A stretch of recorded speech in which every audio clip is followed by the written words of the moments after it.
Un jour nouveau s'est levé et notre Seigneur et Sauveur a encore fait grâce. Une nouvelle semaine commence et nous lui sommes reconnaissants. Ce matin, nous allons nous entretenir sur le thème Dieu est avec toi.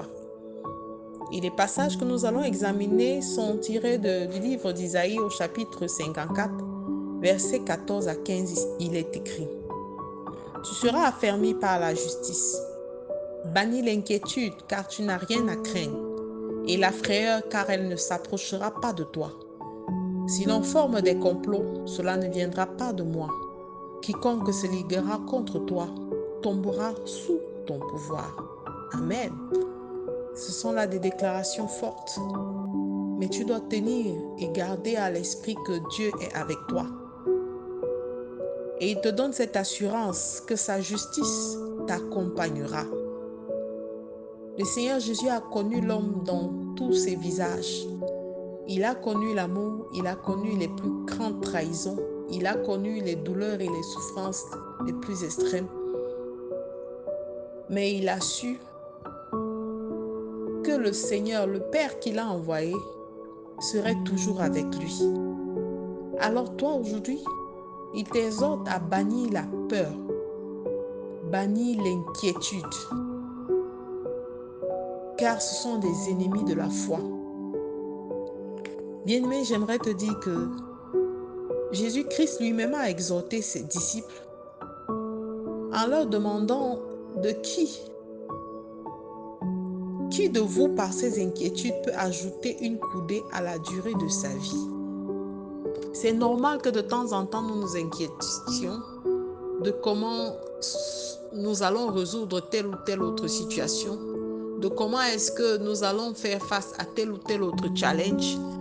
Mais en tant qu'enfants de Dieu, nous avons ce privilège que nous croyons à celui qui peut. Nous croyons en celui qui peut infiniment au-delà de ce que nous pouvons imaginer et de ce que nous pouvons penser.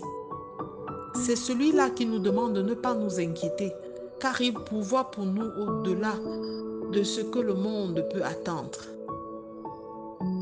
La Bible nous dit dans Hébreux 11:6 qu'il est impossible de plaire à Dieu sans la foi.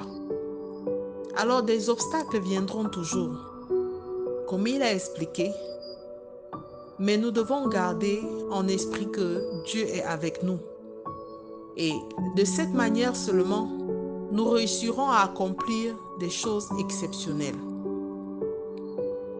Il ajoute au verset 15 que si l'on forme des complots, cela ne viendra pas de lui. Et quiconque se liguera contre toi tombera sous ton pouvoir. L'apôtre Paul pouvait dire que si je vis, ce n'est plus moi qui vis, mais c'est Christ qui vit en moi. Alors toi qui as accepté Jésus comme ton seul Seigneur et Sauveur, sache désormais qu'il vit en toi et qu'il a vaincu sur la croix le mal afin que toi tu reçoives la vie en plénitude. Il a porté sur la croix ton fardeau afin que toi tu viennes auprès de lui te décharger de tout ce qui peut t'inquiéter, de tout ce qui peut t'empêcher d'avancer. Le Seigneur est avec toi. Et il dit que les complots qui seront formés ne viendront pas de lui. Bien-aimé, Dieu ne tente personne. Si ce n'est l'ennemi, nous sommes tentés souvent, le plus souvent, comme il le dit dans sa parole, par nos propres convoitises. Et en ouvrant les portes par nos convoitises, nous ouvrons la porte au péché et nous donnons accès au diable qui finit par nous atteindre. Mais sache dès à présent que Dieu est avec toi.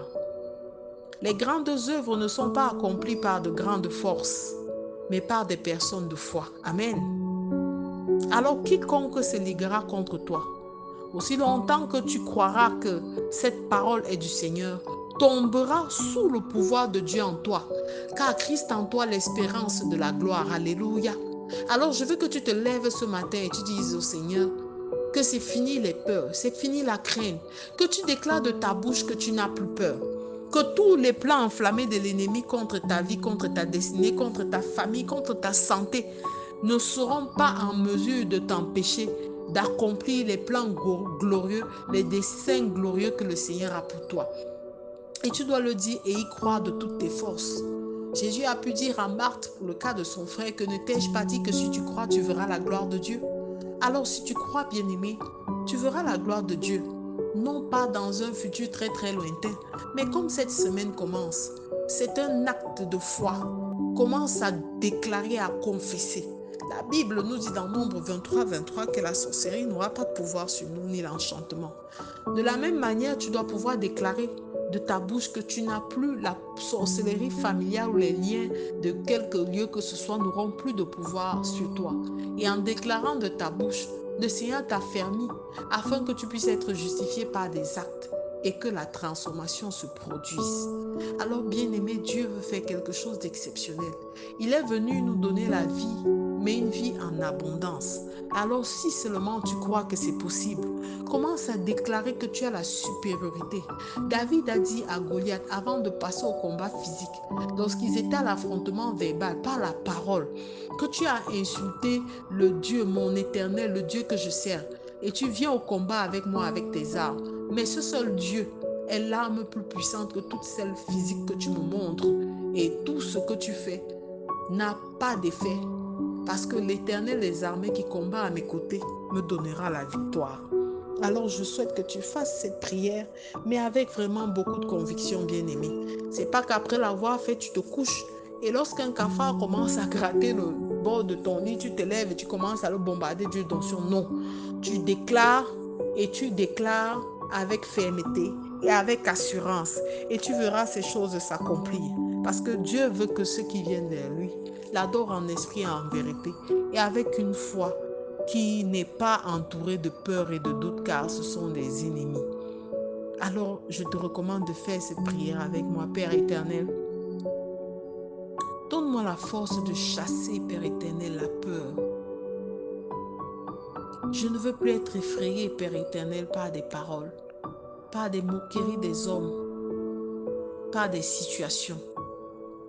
Seigneur, affermis-moi, afin que je puisse accomplir, Père éternel, pour ta gloire, cette destinée à laquelle tu m'as appelé. Je ne veux pas faire un seul pas sans toi, Seigneur. Que ma semaine, Père éternel, soit arrosée de ta présence. Donne-moi de me connecter à ce livre, ce guide de ma vie qu'est ta parole, afin d'être abreuvé jour et nuit à ta source d'eau vive. Ouvre les portes, Seigneur.